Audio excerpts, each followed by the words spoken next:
The best compliment to all of you, this is Raju from Bihar. जैसे already आप जानते हैं कि मैं सिंटेक्स का सीरीज चला रहा हूँ। अभी तक सीरीज 1, सीरीज 2, सीरीज 3 और सीरीज 4 बना चुका हूँ। हर सीरीज में आपको 5 रूल्स दिया हूँ, यानी ये सिंटेक्स यानी ये सब्जेक्ट वर्ब एग्रीमेंट का जो भी चैप्टर में रूल्स होते हैं वो रूल्स मैं 20 दे चुका हूँ, यानी 20 नियम दे चुका हूँ।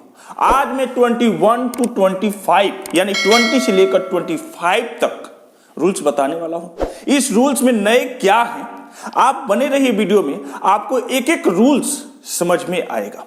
लेकिन अभी तक आप सीरीज 1, सीरीज 2, सीरीज 3 और सीरीज 4 नहीं देखे हैं तो प्ले लिस्ट जो होता है ना उसमें आपको शेड्यूल से सीरीज 1, सीरीज 2, सीरीज 3, सीरीज 4 मिल जाएगा, आप वहां पर जाकर देख सकते हैं। तो अब चलते हैं, देखते हैं रूल नंबर 21 में क्या है, 22 में क्या है, 23 में क्या है, 24 और 25 में क्या है। लेकिन उससे पहले मैं आपको एक आवश्यक सूचना दे दूं कि देखिए मेरा इंस्टीट्यूट पहले पुराने वाली जगह पर चल रहा था, वहां पर नहीं है, अब सीधे जयराम मार्केट में आ गया है, यानी डीएम आवास के बगल में और LIC ऑफिस से कुछ दूरी पर। अगर आप ऑफलाइन मेरे यहाँ स्टडी करना चाहते हैं, ऑफलाइन मुझसे जुड़ना चाहते हैं, हैंड होल्डिंग सपोर्ट लेकर पढ़ना चाहते हैं तो आप मेरे इंस्टीट्यूट पर आ सकते हैं। और ऑनलाइन जो क्लास करना चाहते हैं उसका भी सेटअप मैं धीरे धीरे तैयार कर चुका हूं। बहुत जल्द ऑनलाइन क्लास भी स्टार्ट करने वाला हूं। ये यूट्यूब वीडियो से नहीं, ये यूट्यूब वीडियो अपने एप्लीकेशन पर मैं ऑनलाइन स्टार्ट करने वाला हूं। आप एप्लीकेशन पर आकर ऑनलाइन क्लास पूरा शुरू से अंतिम तक,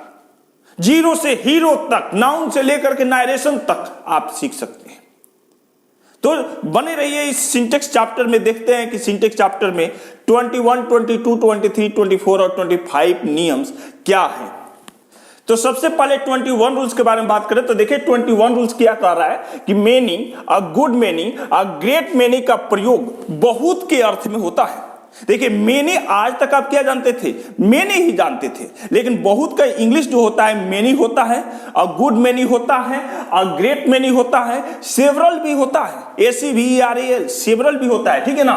तो इसका हिंदी अर्थ जो होता है बहुत के होता है और इसका प्रयोग जो होता है अनिश्चित संख्या दर्शाने के लिए किया जाता है। इसका प्रयोग अनिश्चित संख्या दर्शाने के लिए किया जाता है। इसका प्रयोग सेंटेंस के सब्जेक्ट के रूप में हो तो इसका प्रयोग अगर सेंटेंस के सब्जेक्ट के रूप में हो तो इसके साथ प्लूरल वर्ब का प्रयोग किया जाता है। मेनी हो या अ गुड मेनी हो या अ ग्रेट मेनी हो और ये तीनों का प्रयोग सेंटेंस के सब्जेक्ट के रूप में हो तो इसके साथ प्लूरल वर्ब का प्रयोग किया जाता है और इसे प्लूरल माना जाता है। जैसे देखिए यहाँ पर लिखा है कि many are absent from the class, class से बहुत सारे एब्सेंट थे, ठीक है ना। तो मेनी के साथ क्या लग गया, आर लग गया। अगर इज लगेगा अगर इज लगेगा तो सेंटेंस क्या हो जाएगा, गलत हो जाएगा। दूसरा एग्जांपल देखते हैं, there are 200 students in my institute, there are 200 students in my institute and a good many are very laborious.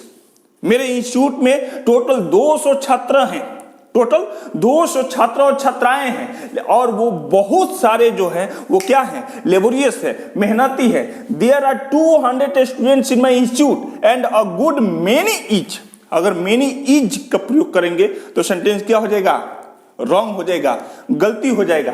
तो इस 21 रूल में हमको यही देखने को मिलेगा कि अगर मेनी है, गुड मेनी है, अ ग्रेट मेनी है, अगर इसका प्रयोग सब्जेक्ट के रूप में हो तो इसे प्लूरल माना जाता है और ये जब प्लूरल होगा तो जाहिर सी बात है इसके साथ लगने वाला वर्ब भी क्या होगा, प्लूरल होगा। उसके बाद रूल नंबर 22 के बारे में बात करें, यानी नेक्स्ट रूल के बारे में बात करें तो नेक्स्ट रूल है कि मेनी मेनी मतलब बहुत, a great many, a good many plus plural noun क्या हो, प्लूरल नाउन हो, तथा many of, a great many of, a good many of plus plural noun या प्लूरल प्रोनाउन का प्रयोग हो और सेंटेंस के सब्जेक्ट के रूप में प्रयोग हो तो इसको भी प्लूरल माना जाता है, इसको भी प्लूरल माना जाता है। और जब ये प्लूरल माना जाएगा तो जाहिर सी बात है इसके साथ प्लूरल वर्ब का प्रयोग होगा। जैसे देखिए यहाँ पर मेनी स्टूडेंट्स है पास्ट अवे, देखिए मेनी का प्रयोग हुआ है और उसके बाद प्लूरल नाउन का प्रयोग हुआ है। स्टूडेंट्स जो हैं वो क्या है,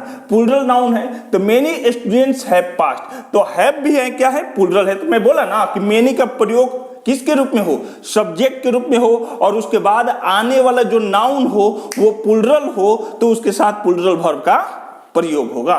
मेनी स्टूडेंट्स हैव पास्ड, तो देखिए ये सेंटेंस क्या हो गया, सही हो गया। मेनी स्टूडेंट्स हैज होगा, अगर हैज का प्रयोग कर देंगे तो सेंटेंस क्या हो जाएगा, गलत हो जाएगा। क्या हो जाएगा, गलत हो जाएगा।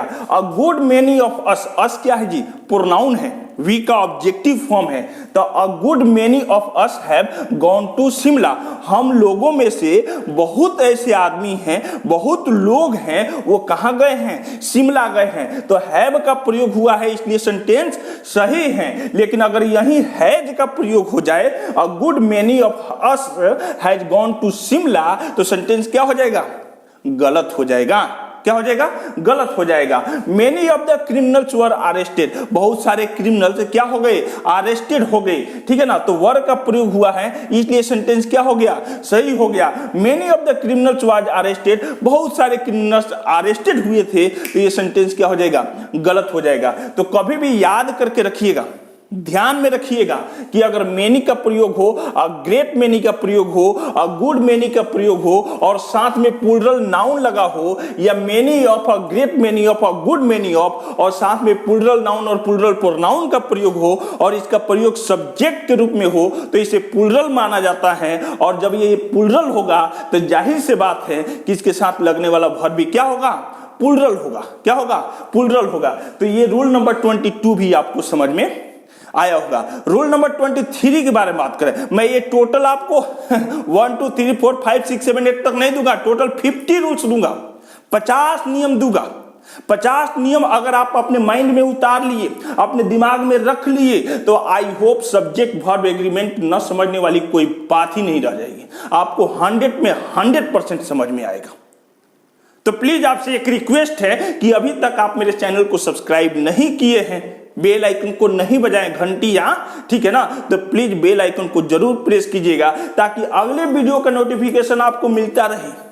ठीक है ना, बहुत सारे वर्ड्स लेकर आया हूं, बहुत सारे सेंटेंसेस लेकर आया हूं, बहुत सारे रूल्स देने वाला हूं, जिससे आपका अंग्रेजी क्या हो जाए, आसान हो जाए और आप घर बैठे बैठे अंग्रेजी सीख सके, बोल सके, पढ़ सके, लिख सके, समझ सके और साथ साथ अपने छोटे छोटे जूनियर को भी समझा सके।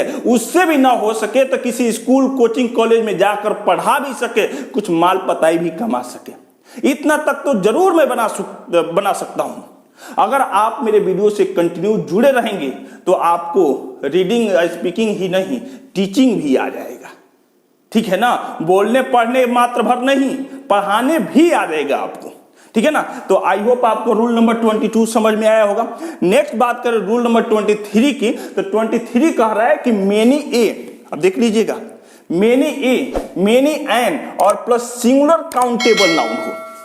क्या हो जी, मेनी ए, मेनी एन और प्लस सिंगुलर काउंटेबल नाउन का प्रयोग सेंटेंस के सब्जेक्ट के रूप में हो, तो सेंटेंस के सब्जेक्ट के रूप में हो तो इसके साथ सिंगुलर वर्ब का प्रयोग होता है, न कि प्लूरल वर्ब का।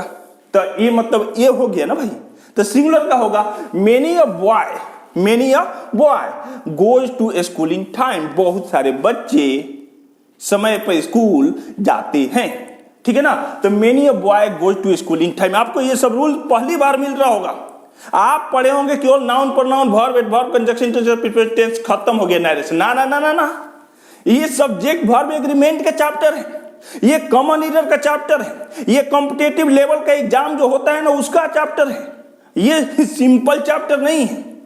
इसी से आप बैंकिंग, रेलवे, एसएससी आप तैयारी करते हैं और यही सब आता है, या तो ऑप्शनल में आएगा, फिल इन द ब्लैंक्स में आएगा, ट्रू फॉल्स में आएगा और इसी पर आपको टिक करना है। तो देख लीजिए, मेनी अ बॉय रहेगा, डॉट डॉट डॉट रहेगा, to go to school in time रहेगा, तो आप क्या भरेंगे, गो या गोज, गोज भरेगा, गोज भरेगा तो सही होगा सेंटेंस। गो अगर भर देंगे तो सेंटेंस क्या हो जाएगा, गलत हो जाएगा। याद करके रखिएगा, many N orange was rotten, बहुत सारे संतरे क्या हो गए थे, सड़ गए थे। ठीक है ना, तो एन ऑरेंज यहां पर क्या लगेगा, वाज का प्रयोग होगा, न कि वर का प्रयोग होगा। वर का प्रयोग करेंगे सेंटेंस क्या हो जाएगा, गलत हो जाएगा। फिर नेक्स्ट नियम के बारे में बात करें, यानी 24 रूल्स। आई होप आपको समझ में आ रहा होगा।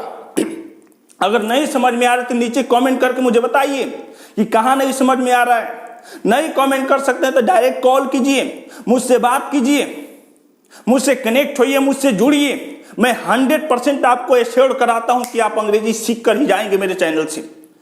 आप मुझसे जुड़ेंगे तो आप अंग्रेजी बोल ही कर ही जाएंगे, आप अंग्रेजी लिख पढ़ सकते हैं आसानी से, ठीक है ना। तो आप हिचकिएगा नहीं, सीधे मुझसे बात कीजिएगा, मुझसे डायरेक्ट जुड़िएगा, बात कीजिएगा, आपको जरूर समझ में आएगा कि अंग्रेजी में कहां कहां हमको दिक्कत हुई है, कहां कहां होने वाली है, क्या क्या हो रही है, ठीक है ना। तो रूल नंबर 23 आपको समझ में आया होगा। रूल नंबर 24 के बारे में बात करें, यानी अगले नियम के बारे में बात करें, तो अगला नियम है कि इंडिफिनिट प्रोनाउन। इंडिफिनिट प्रोनाउन आप जानते हैं ना भाई, प्रोनाउन जब चैप्टर पढ़े होंगे ना, तो प्रोनाउन 10 से 11 प्रकार के होता है, उसमें एक इंडिफिनिट चैप्टर होता है।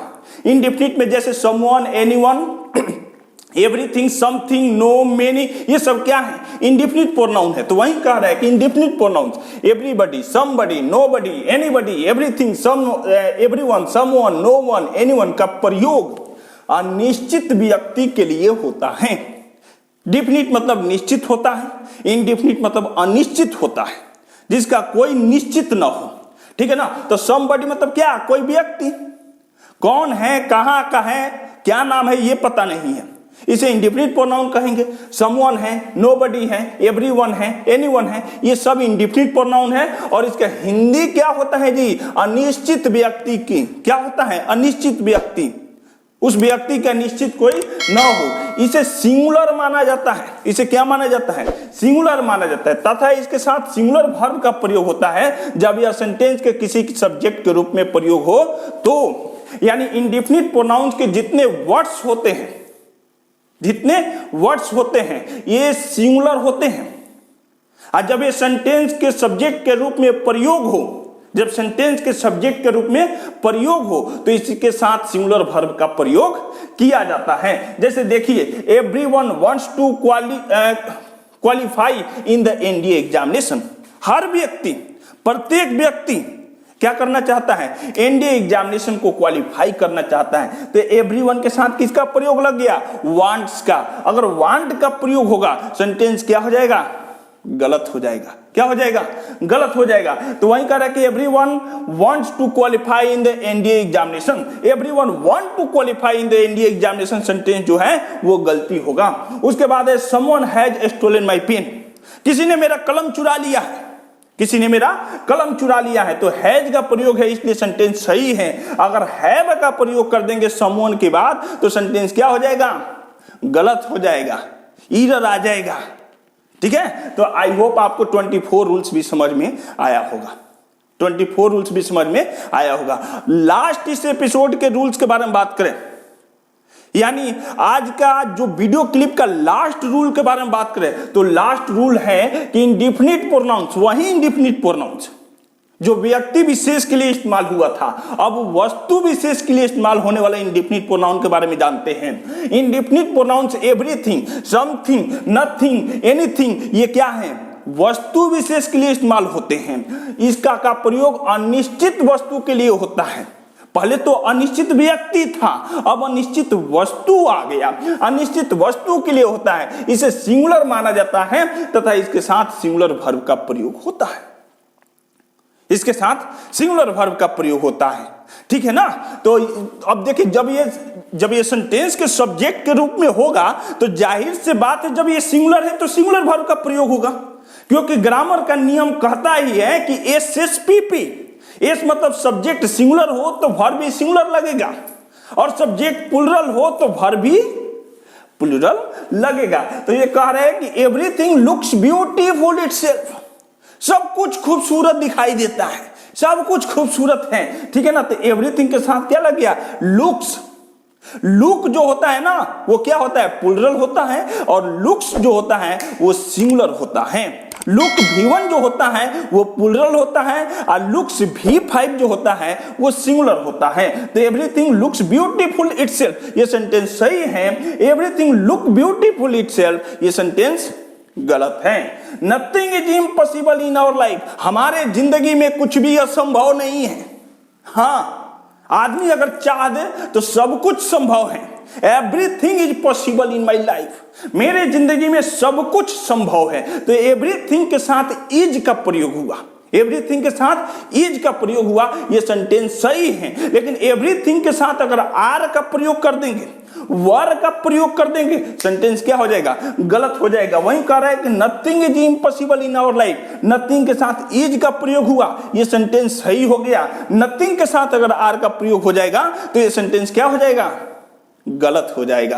तो आई होप आपको रूल 20, 21, 22 सॉरी 21, 22, 23, 24, 25 यानी टोटल आज का जो 5 नियम्स है, 5 रूल्स है, आपको समझ में आया होगा। आपको समझ में आया होगा। और नहीं समझ में आया होगा ना, तो मैं बार बार बोलता हूं, कौन सा रूल्स आपको समझ में नहीं आया, कौन सा पॉइंट आपको समझ में नहीं आया, नीचे जरूर कमेंट कीजिए, मैं जरूर बताऊंगा, मैं जरूर बताऊंगा। आप मुझसे जुड़िए, मुझसे फोन पर बात कीजिए, मैं जरूर उसका आंसर दूंगा। जहां भी रहूंगा, जिस हालात में रहूंगा, आपको रिप्लाई जरूर मैं करूंगा 24 आवर्स के अंदर, 24 घंटे के अंदर। तो आई होप ये ग्रामर का रूल्स, ये सब्जेक्ट वर्ब एग्रीमेंट का रूल्स यानी सिंटेक्स का रूल्स आपको समझ में आया होगा। तो फिर मिलते हैं एक नेक्स्ट वीडियो क्लिप में, एक नेक्स्ट चैप्टर में। तब तक के लिए तहे दिल से धन्यवाद। Bye bye, take care.